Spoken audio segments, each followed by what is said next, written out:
Bonjour. Je m'en vais vous faire la situation du jour.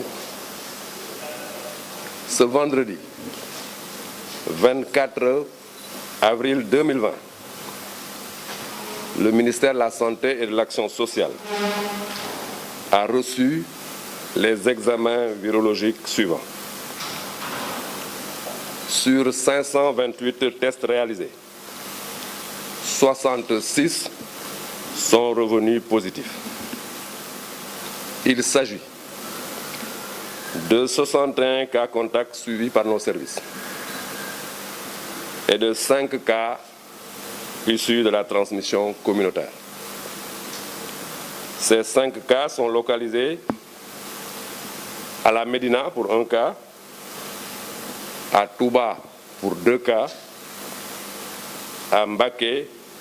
pour 1 cas et à Pout pour 1 cas. 5 patients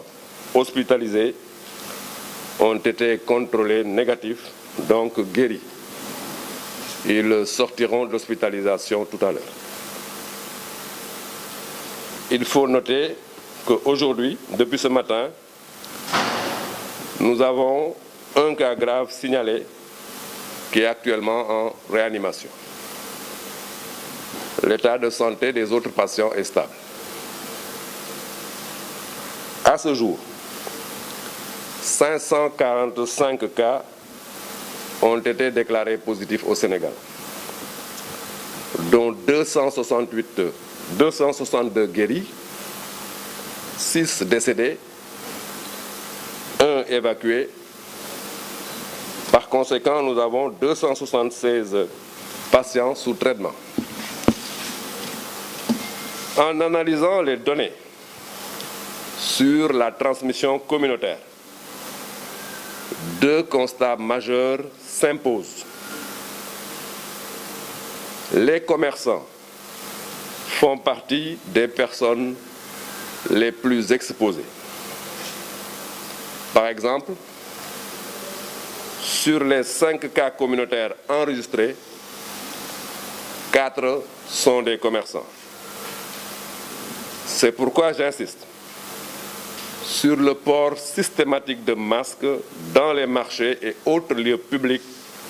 conformément à l'arrêté du ministère de l'Intérieur. Les mesures d'interdiction et de déplacement interrégions ne sont pas rigoureusement respectées par certains Sénégalais. Cette attitude, au-delà d'exposer leur auteur à la maladie, favorise la propagation du virus.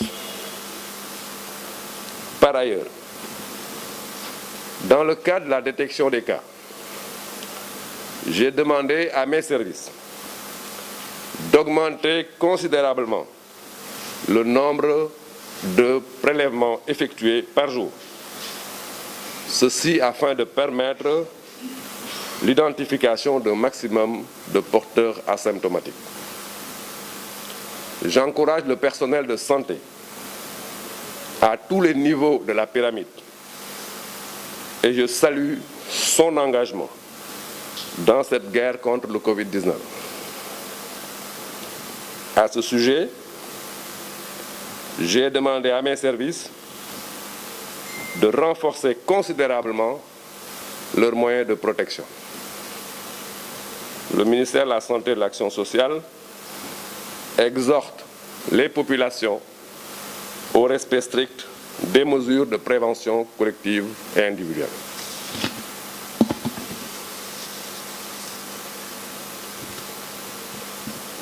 ma defal leen situation wu bés bi tey àjjuma ñaar fukki fan ak ñeent ci weeru avril 2020 ministère de la santé et de l'action sociale jot na résultat wu examen wu bés bi ci juróomi téeméer ak ñaar fukk ak juróom ñetti test yi ñu def tey juróom benn fukk ak juróom benn ñëw nañ positif bon nag am nañ doomu jàngoro bi ci juróom-benn fukk ak juróom-benn yooyu juróom-benn fukk ak benn ay cas contact la yu ñuy suivre ci suñuy service juróom yi mooy cas bi xamante ne mooy transmission communautaire mooy ku ko am te xamuñu fan la ko jële juróom yooyu benn bi fii ci Dakar la mooy Médina ñaar yi Touba benn bi Mbacké benn bi Pout ñu leen di yëgal tam ne juróom ci ñi ne woon hôpital di faju wér nañ ci bésu tey bi dañ leen génne beneen mbir boo xamante ne war nañ leen ko xamal mooy depuis ci suba am na benn cas grave bu ñu yóbbu réanimation ñi ci des seen wérgu yaram mi ngi am tan bu ñu xaymaa ba mu commencé ba léegi juróomi téeméer ak ñeent fukk juróom ci ay cas la ñu déclaré fii ci réew mi ci lim boobu ñaar téeméer ak juróom benn fukk ak ñaar wér nañ ci kenn évacué nañ ko juróom benn génn nañu àdduna bon dëkk tey ci suñu hôpitaux ñi xamante ne ñu ngi leen fay faj toll nañ ci ñaar téeméer ak juróom-ñaar fukk ak juróom-benn bu ñu xoolee situation bii ñu leen décrire tey am na ñaari jàngat yoo xamante ne il faut que ñu def ko ci jàngat bu njëkk bi mooy que ne feebar bi yab na bu baax commerçant yi ci juróomi cas communautaire yi ñu am tey ñeent yi dañuy liggéeye ci marché bon dëkk ñuy demander que ne solu masque bi ñu bañ ko bàyyi mukk ci li jëm ci marché yi respecté bu baax arrêté bi xamante ne ministre de l'intérieur